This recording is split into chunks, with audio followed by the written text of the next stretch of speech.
funny.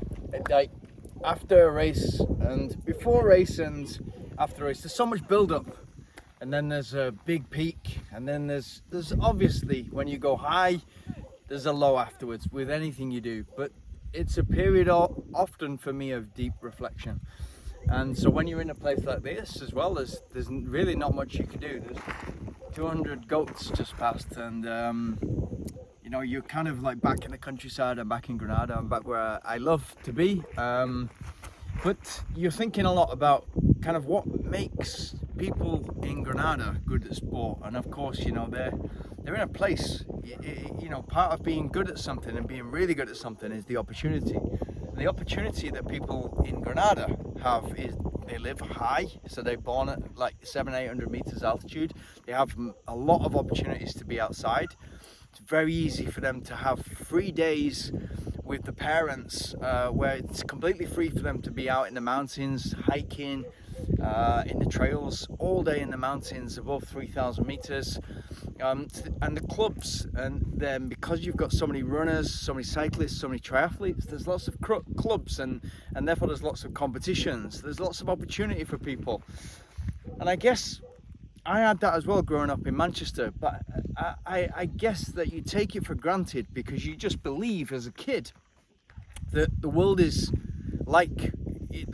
everywhere is like it is, how it is for you. And until you start traveling when you're in your late teens and early 20s, you think that the world is everything that you can see around you, I guess. And you obviously see things on the news and in newspapers, and you read about things, but it's not real until you actually kind of see it. And for a lot of people, it doesn't get real at all because it doesn't really get real in a 2-week holiday somewhere in Benidorm, or even if you go 2 weeks to Thailand.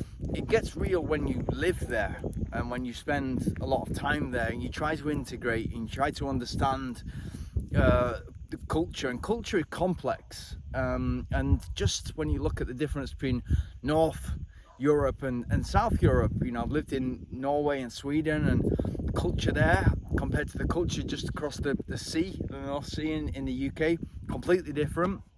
The culture in Barcelona compared to the south in Costa del Sol, in Granada, Malaga, Sevilla, completely different again. So you're obviously a product of your environment, and it kind of leads me onto what I was thinking about, which was if I look at all my friends, everyone takes for granted where they came from and what they had access to.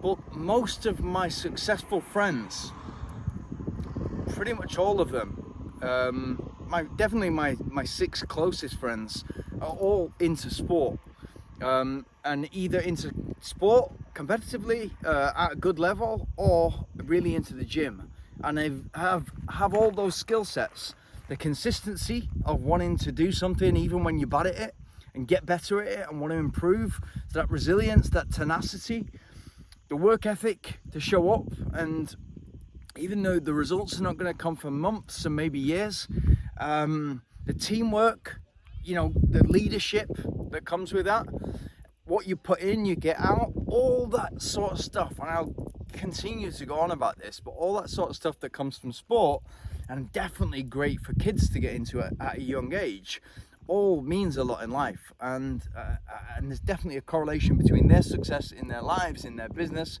in their work, and their mindset when it comes to sport.